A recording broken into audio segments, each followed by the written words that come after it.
What's going on, ladies and gentlemen? Welcome back to the channel. My name is Paul. This is the Leeds Therapy. I really do hope you're doing well. Thank you, as ever, for stopping by. I really do appreciate it. So, on my screen, you will see my socials. If you could give those a follow, particularly, please, if you've not done so already, even if you are subscribed, please can you turn your notifications on, because my videos are getting absolutely squashed at this moment in time because YouTube is prioritising shorts and it's killing everybody. So it would be greatly appreciated if you make sure you turn your notifications on. Also, like the video, hype the video as well, and also comment, just to keep it sort of relevant within the algorithm. Today, we are having a conversation about Farke's press conference, and it's very much as I expected that it would be, to the point where I feel like I'm a little bit annoyed because it feels like I'm hearing the same things from Farke over and over again now.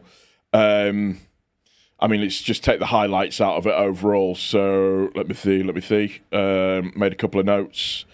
So he did the thing that everybody is getting a bit annoyed with him doing, which is he says that West Ham are a very well-established Premier League side, that they've got experienced players, they've got this, they've got that, they've got the other, and it's just like, I get being humble and I get being respectful to a certain degree, but these guys are coming to our house on Friday, and it's not about trash talking or anything like that, but it's about talking up your team and what your team's capabilities are. And sometimes I just feel like, and it seems to be a common thing in his press conferences, that he just reverts to type, and it's just the same sort. You can almost write down verbatim what he's going to say in some cases, and I just find it a little bit annoying. He has also, again, mentioned about the summer signings and not being able to get what he wanted in the summer, which it is fine. It's a valid point to make, I guess, but I'm getting annoyed again with hearing that all the time. It's every interview he seems to be saying it now. We get it. We get the point. Go and manage the team and do your job. That's all that I want you to do. Manage the team, get 3 points, do your job. That's what I want you to do. I don't need to hear about that in the press conference. There is doubts around Nonto, Ampadu, Okafor, Strauch, because there's a sickness and there's also late decisions to be made on them.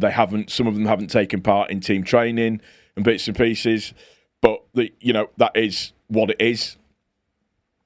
He's also quite clear in what he was saying, which was that if people haven't trained up until or are involved in the last training session of the week, so either today or tomorrow, they won't be in the game on Friday.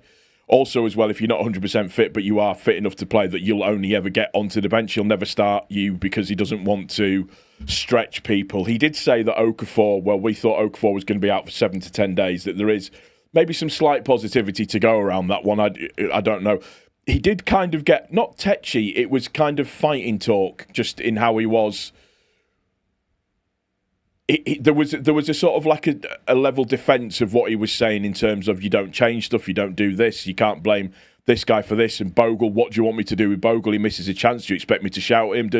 He kind of was being quite defensive and fighting for his players and his team a little bit, which is fine. I don't mind that whatsoever at all. But, like I said, I get a bit annoyed of hearing kind of the same things, same lines coming out over and over again. And it's just, he says it in interviews about the attacking threat. He says it in post-match and pre-match press conferences. It's just like, we get it, Daniel. We know that you're annoyed about it.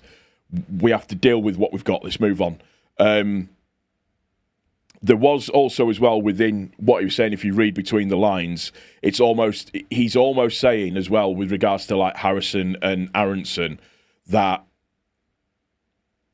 if everybody else was fit and available, I don't think they would be anywhere near the team, in all honesty.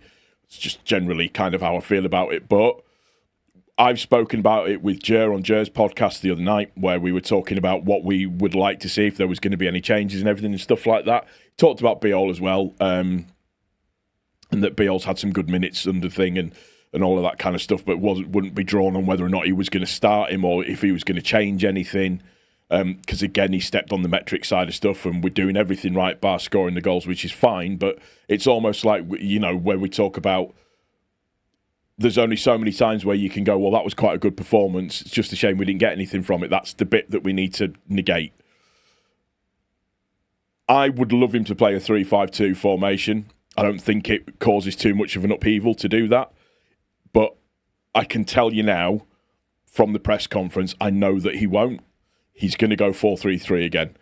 He mentioned that Stack has been playing with a broken finger, a slightly injured back, which says to me, well, if he's injured, why not put Tanaka in? But, you know, you come out with these press conferences with kind of sometimes more questions than answers. It was nice to see him defending the team. That's great. That's what I like to hear, like to see. But I want him to stop peddling some of the same lines that he keeps peddling kind of over and over again. It's going to be very, very, very, very interesting to see side that he picks and the formation that we play on Friday night.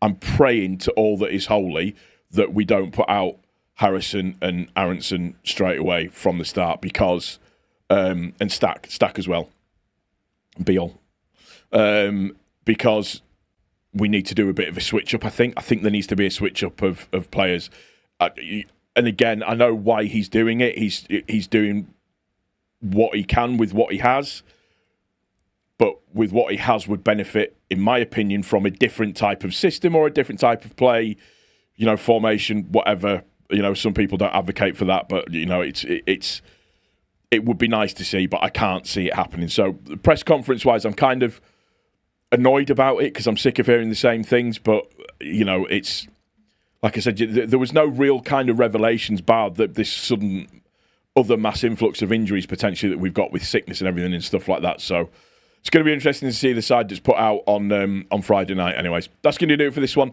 Hope you've enjoyed it. If you have, click the like button. Make sure notifications are on. Any comments that you want to make, feel free, leave them in the comment section down below. And I will talk to you later. Take care of each other, most importantly, take care of yourself. Cheers.